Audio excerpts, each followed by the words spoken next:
pun Bang Iwa juga.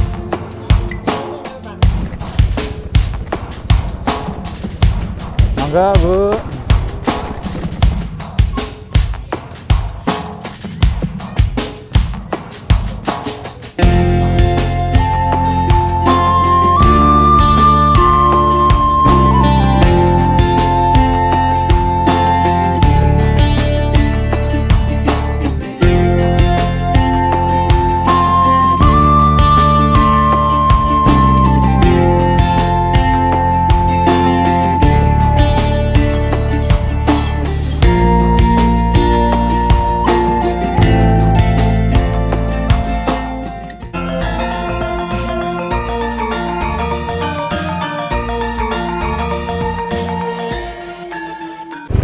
Dari CLS kita belok ke sini ya. Patokannya adalah ini nih, SDN Wotawati Girisobo.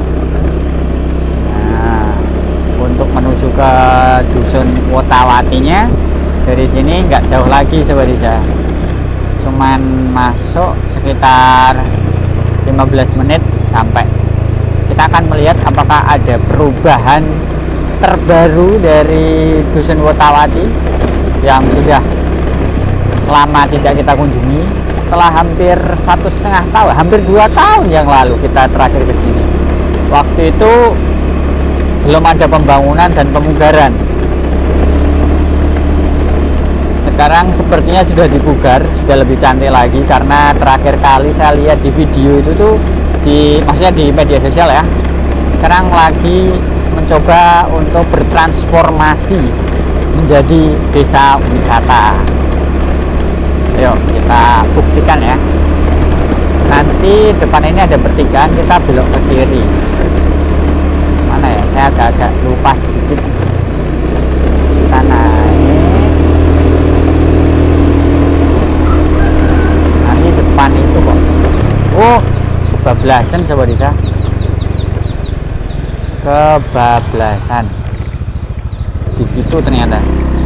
Untung ada papan namanya. Soalnya dulu terakhir tuh kesini belum apa-apa, ini belum di apa namanya tuh, belum di aspal sebagus ini ya. Ini kita mulai turun nih nanti jalannya. Oke, sekarang kita sudah sampai di dusun Wotawatinya, dan lihatlah di belakang sana itu tuh. Nah, karena awan mendung sudah mulai mendekat, jadi sebaiknya kita harus bergegas untuk mengambil gambar dusun Wotawati dari atas ketinggian. Oke, ini drone sudah siap, waktunya kita terbang.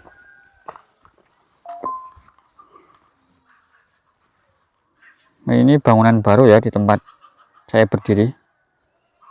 Ini apa sih? Oke, bismillahirrahmanirrahim. Kita mulai merekam dari sini nih. Nah, jadi hari ini kita sudah sampai lagi di dusun Wotawati setelah hampir berapa ya, hampir 2 tahun kita terakhir ke sini, dan waktu itu kondisinya belum secantik dan sebagus ini. Perlu Sobat Desa ketahui bahwa dusun ini dulunya adalah sebuah sungai Bengawan Solo Purba. Jadi yuk, nggak usah kelamaan, kita langsung maju. Oke, kita maju ke depan. Nah, tapi sebelum kita maju ke sana, Sobat Desa harus tahu bahwa jalan utama menuju ke dusun ini kondisinya masih seperti ini nih. Sangat sempit dan curam. Kalau kalian belum berani menggunakan kendaraan secara ekstrim, lebih baik jangan turun ya. Soalnya ini kayak gini nih. Oke ya. Sekarang kita akan maju ke depan. Bismillahirrahmanirrahim. Oke, kita maju ke depan, dan kondisinya memang sudah berubah sejak pertama kali kita datang ke sini. Kanan kiri sudah banyak apa namanya itu, tembok ya, dan temboknya ini terbuat dari batu bata merah. Nah, yang unik adalah jalan utamanya masih terbuat dari tanah, belum aspal. Mungkin ada maksud lain ya, kenapa warga sini masih mempertahankan tanah gitu. Wow, rumahnya bagus-bagus sekarang. Keren sekali. Oke, kita maju ke depan. Nah, ini benar-benar kayak kampung Mataram nih. Keren semua ini. Dulu kita kesini belum sebagus ini ya. Oke, sebentar kita muter dulu. Kita lihat rumah-rumah di sini sudah tertata dengan rapi. Nah, aliran Sungai Purbanya dulu ke arah sana tuh. Lurus terus ke arah sana. Nah, di daerah Wonogiri juga ada kampung serupa. Kalau nggak salah namanya Gambir Manis. Ada di Pracimantoro. Oke, sekarang kita sudah sampai ini ya, ujung desa ya tuh. Ini ujung dusunnya, mohon maaf, ujung dusunnya. Terus kita balik kanan, coba balik kanan. Nah, kayak gini nih sekarang nih. Kalau lurus terus ke sana itu ke Pelabuhan Sadeng atau Pantai Sadeng yang sudah kita review sebelumnya ya, yang mana dulu tempat itu menjadi muara Sungai Bengawan Solo Purba. Selamat menikmati videonya.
Kanan kiri ini pagar rumah yang sangat kokoh, kayak di zaman-zaman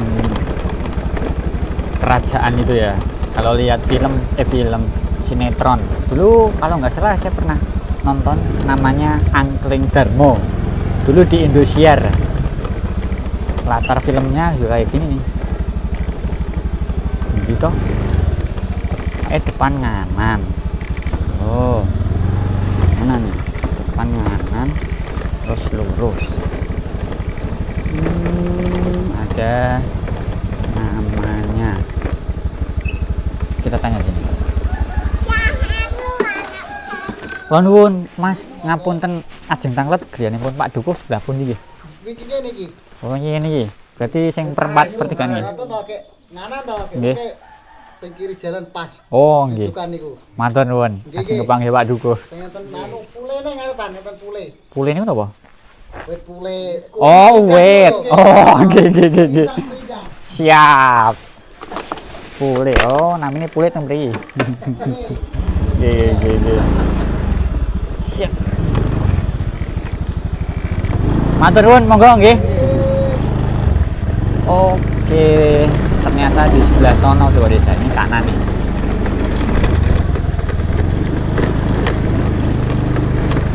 belakang rumah. Wih, seru loh Sobat Desa. Desanya tuh.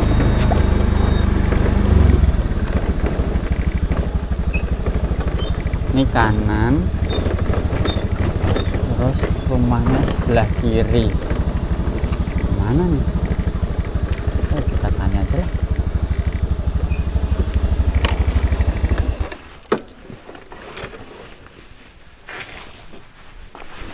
Kula nuwun.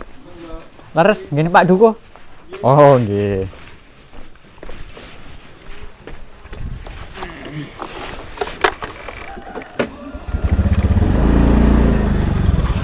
Wow.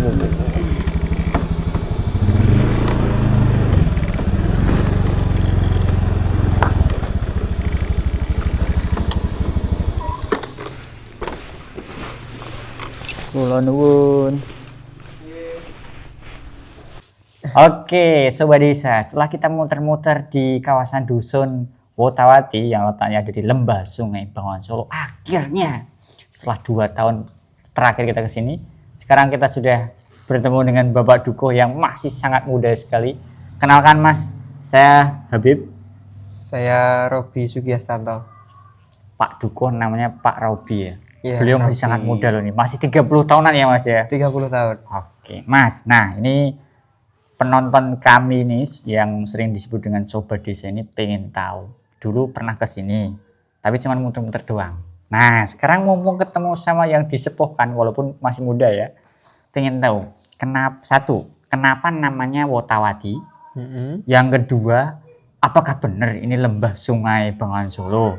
Yang ketiga, kenapa mataharinya telah terbit tapi lebih cepat tenggelam? Silahkan disimak ya Sobat Desa. Silahkan Pak Duko. Ya, jadi kalau sejarahnya Padukuhan Wotawati itu memang dulunya itu di sini dialiri dengan Sungai Bengawan Solo Purba. Nah, dulunya itu bermuara di Pantai Sadeng ataupun di Pelabuhan Sadeng. Nah, karena dulunya itu ada pengangkatan ataupun pergeseran lempeng yang mengakibatkan Pulau Jawa itu terangkat. Nah, yang di sini tadinya itu dialiri dengan Sungai Bengawan Solo Purba. Setelah adanya pengangkatan, akhirnya sungai itu berbalik arah bermuara di Gresik. Yang tadinya di sini itu dialiri dengan Sungai Bengawan Solo Purba, sekarang tinggal bekas alirannya saja. Nah, itu dari secara geologinya. Lalu sejarahnya di Padukuhan Wotawati itu dulu yang pertama kali singgah di sini ataupun tinggal di sini itu pelarian dari Kerajaan Majapahit. Nah, dulunya itu tinggalnya di Goa Putri, di atas di Goa Putri. Nah, namanya itu yang laki-laki namanya Raden Jayasukmo, yang perempuan namanya Nyi Arum Sukmawati bersama pengikutnya. Nah, dulu itu tinggalnya di Goa Putri. Nah, karena mereka itu seorang pelarian, terus mereka itu juga tinggal di goa, terus mereka juga membawa bekal makanannya juga kurang, tidak banyak. Akhirnya mereka itu turun ke bawah mau mencari lahan pertanian untuk lahan mereka bercocok tanam. Nah, setelah mereka itu turun ke bawah, lalu mereka itu menemukan kali kecil ataupun sungai. Nah, mereka itu mau menyeberangi nggak bisa, lalu mereka nyari bambu untuk bikin jembatannya itu. Nah, kalau di sini namanya wot, jembatan itu. Nah, setelah mereka itu bikin jembatan tersebut, lalu mereka itu mau menyeberangi jembatan tersebut, lalu nyampe di tengah-tengah Nyi Arum Sukmawati terpleset mau jatuh ke bawah, lalu diselamatkan sama Raden Jayasukmo. Nah, setelah mereka itu berhasil selamat, berhasil menyeberangi jembatan tersebut, lalu Jayasukmo berkata, entah kapan di sini itu raja-raja zaman namanya Wotawati. Nah, Wotawati itu diambil dari kata wotnya itu yang untuk menyeberangi, yang menyeberangi mau jatuh itu namanya Nyi Arum Sukmawati, diambil Nama belakangnya. gitu. Nah, jadinya Wotawati. Nah, nyampe di sekarang ini. Nah, lalu mereka itu setelah berhasil menyeberangi, lalu mereka mencari lahan untuk pertanian.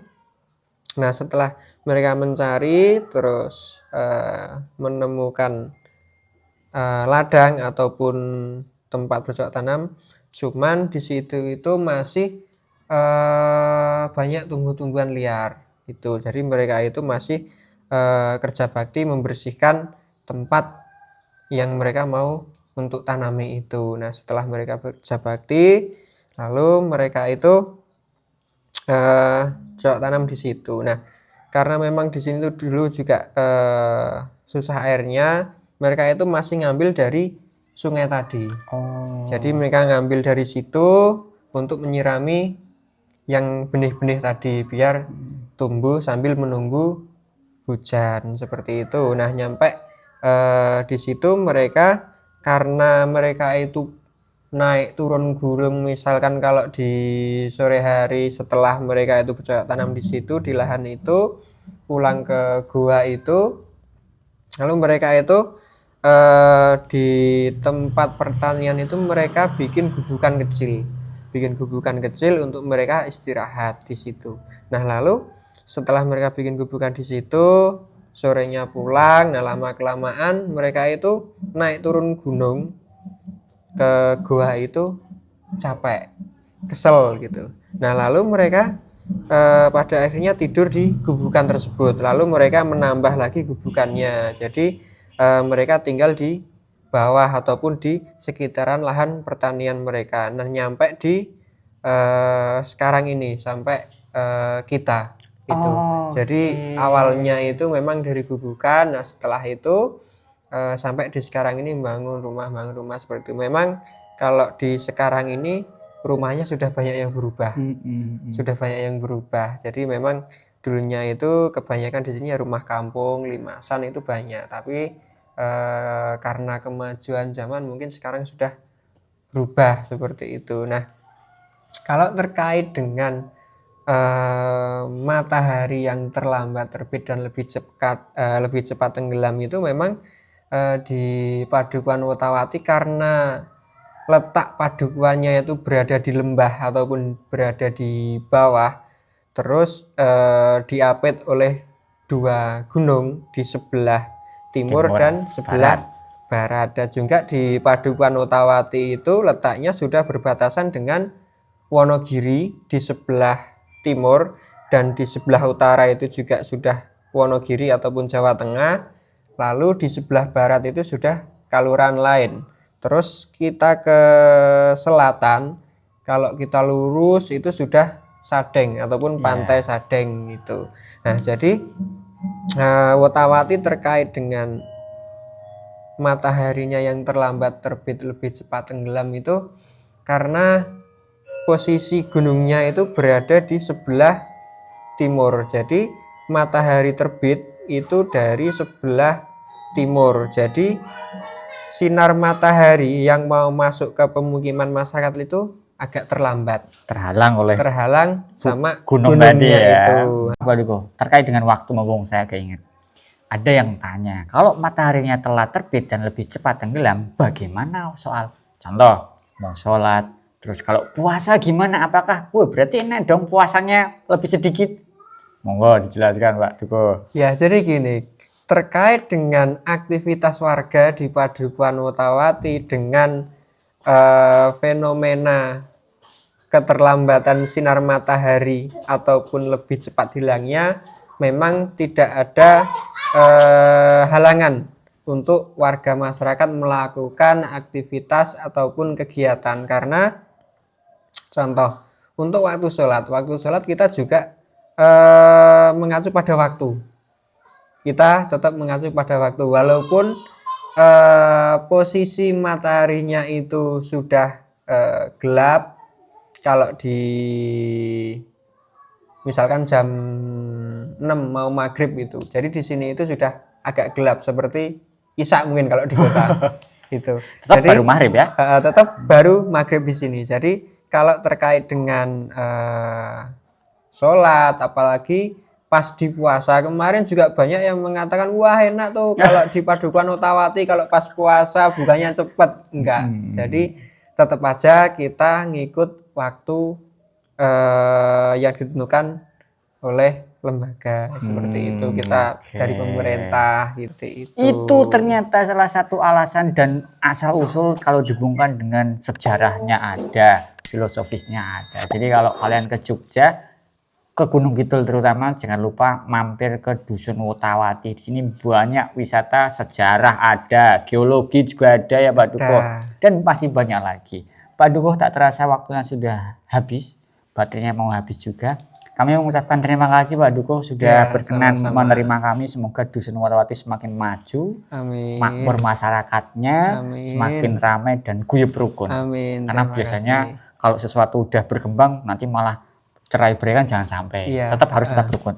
Tetap harus berpegang tangan. Pak Dukuh, seperti biasa ini mohon maaf kami hanya bisa membawakan seperti ini sebagai oleh-oleh dari kami kepada Pak Dukuh. Semoga bermanfaat dan jangan kapok menerima kunjungan dari kami. Seperti itu Pak Dukuh. Ya, terima kasih oleh-olehnya. Semoga bermanfaat untuk saya dan juga nanti untuk konten-kontennya juga lebih baik lagi. Gitu. Oke, terima kasih. Selalu di hati. Woi, ulangi. Dusun Ottawati. Ottawati gitu. Oke, siap. Ottawati selalu di hati. Oh gini, oke, jangan lupa datang ke Ottawati.